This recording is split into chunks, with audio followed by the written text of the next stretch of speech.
I am so thrilled to welcome Kim Morton to the conversation. And Kim, thank you so much. You are one of the most fabulous, powerful building principals I've ever met. So thank you for joining us. Oh, that's so kind of you to say, and it's an honor to be here. So thank you for having me. Great. Well, Kim is an elementary school principal in Vista Unified in California. And Kim, can you just give us a quick context of how long you've been at the school, as well as your just basic demographics? Sure. I have been the principal at the Leadership Academy for, I think this is my 10th year. So I've had time to build some capacity here with our staff and our community. We are a TK through 5 school with a pretty high rate of well, we have a pretty diverse population, lots of low socioeconomic to middle, and a pretty significant EL population. So when you started to think about this past year, and again, I'm sure it was incredibly tough for you and your students, your staff, what are some of the big takeaways? What are one or two takeaways that you've gained from your experience last year? Well, we've had some space from it now. I'm hoping we're coming out of it, but I think the biggest takeaway is that we're all stronger than we think, and we can do hard things. And we've seen that with our students and our staff. With our students, living in a low income community, I think that they were hit particularly hard with, rising rates of unemployment, housing instability, food instability, and lack of connectivity and technology resources to really participate in the virtual learning that we offered. So I think that my big takeaway, I like to look on the positive side, is that they may have missed some seat time, but they gained a year of experiences, in their home life with their families, and what they experience in their community.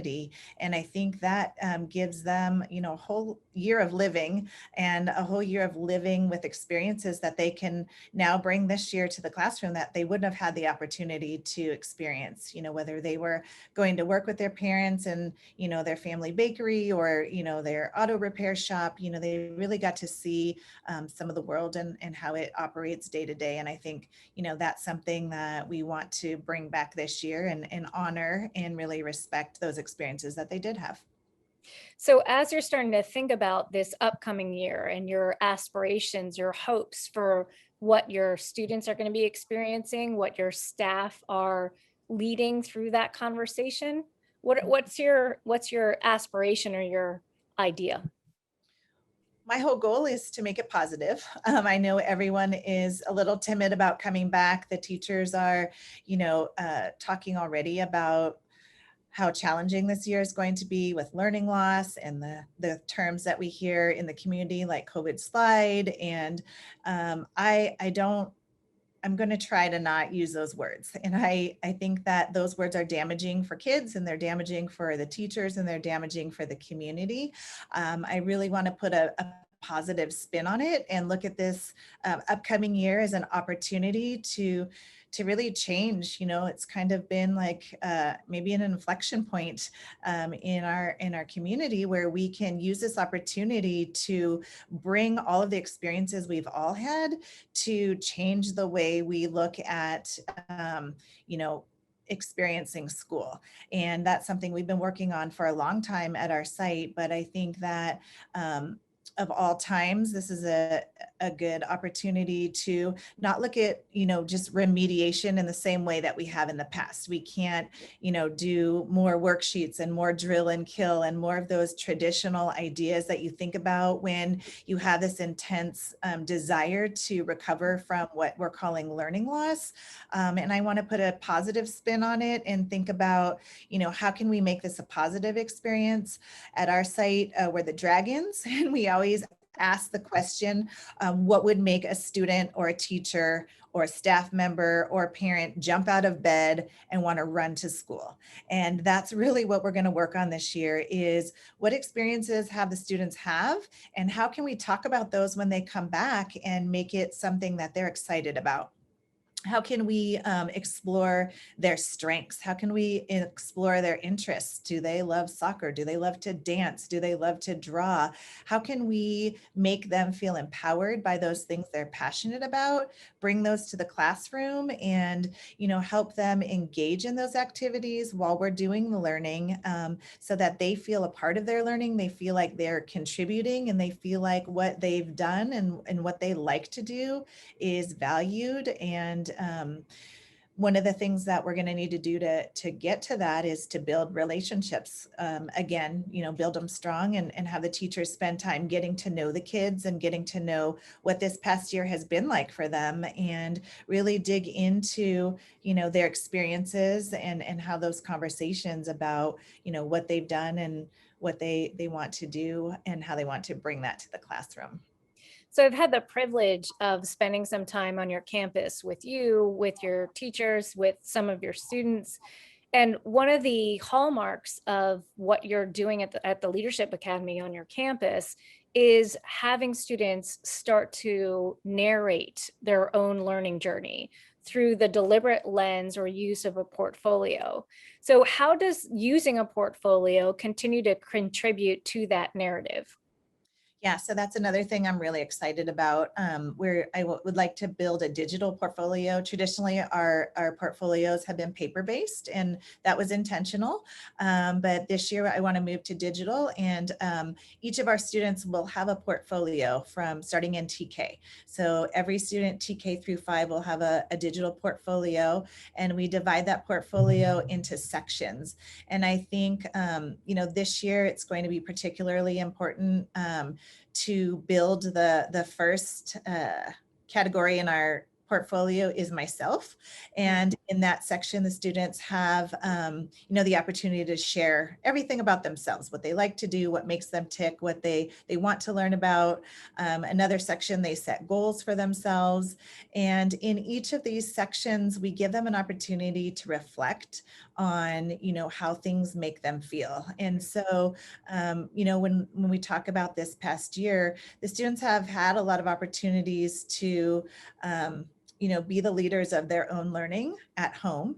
And many of them have done a fantastic job. And so I think this year, the reflection on, what helped them stay focused, what helped them learn at home, how can they reflect on their, what they went through in their minds to get through the year and get through their studies, and even talking about how it was a struggle. I think that's important, so they have that voice, so they understand what they've been through, and then they set their goals in the next section on where they want to go, and make an action plan on how they want to get there. And we make it doable, and we make it come from them. And when they can articulate that, and they can understand how they're thinking and why they're thinking that, I think it gives them the power, and it makes them feel like they have a place to go. They know how they're going to get there, and they feel safe in doing that because they've created it on their own, and it's come from their own cognitive reflection. So I'm really excited about those Yeah. portfolios. Well, and again, Kim, as you just started to describe this, the portfolio in your building is a way of really truly self-navigating formative assessment, where it demonstrates what the students are thinking about and how they're becoming more involved in leading their own learning. It's something that families can conference with their students and their teacher on, but it's also incredibly important as you're starting to think about connecting it to the passions. The last anecdote I'd love for you to share is, again, it was pre-COVID. I'm sure you're going to continue to do it in this upcoming year, but your philosophy of saying yes to a student that comes to you with a good idea. So I'd love for you to end with that. Yeah. So we do have a philosophy, a yes policy here, and it's for the students and the teachers. And the reason for it is we want students and teachers to be able to pursue their passions here. So if they have an idea, say for a club that they want to start. And we've had clubs started by teachers. For example, a teacher who loved to cook. She started a cooking club after school, did cooking around the world, built a curriculum around it, and was really passionate about it. And it made her want to be here and want to come to school because she could follow that passion. We like to offer the same opportunity to our students on what they love to do. So they have the opportunity to start a club on whatever they may like. And I'll just share an example is slime.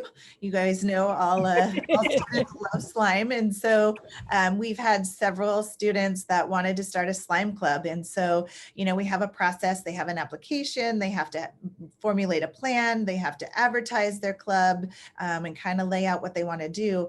But we find that kids that start clubs and kids that have the opportunity to join these clubs, they have so much joy at school, and they have a passion when they come to school because they know for a portion of the day they're going to get to participate in their slime club. And so we say yes to any idea and we make it happen. And slime is something that's messy, and we're sometimes you're not sure if you want to actually let that explode on campus, but our say yes policy means that we let the kids say what they want to do and we say yes to them and we figure out a way to make it happen. And I think that they look forward to it. I know a lot of students have already asked me, when do we get to start giving you ideas for our clubs. And so I know they've been thinking about it. They can't wait to get back with people so they can share their passions with their friends. So we're excited about that. And I think that's why people wake up in the morning, whether they are 5 years old or 50 years old on your staff, that are so excited to jump out and come to your school. So thank you so much, Kim, for sharing your insights, and looking forward to seeing what comes of your students and your teachers' passionate projects going forward. So thank you. We can't wait. Thank you too, Allison.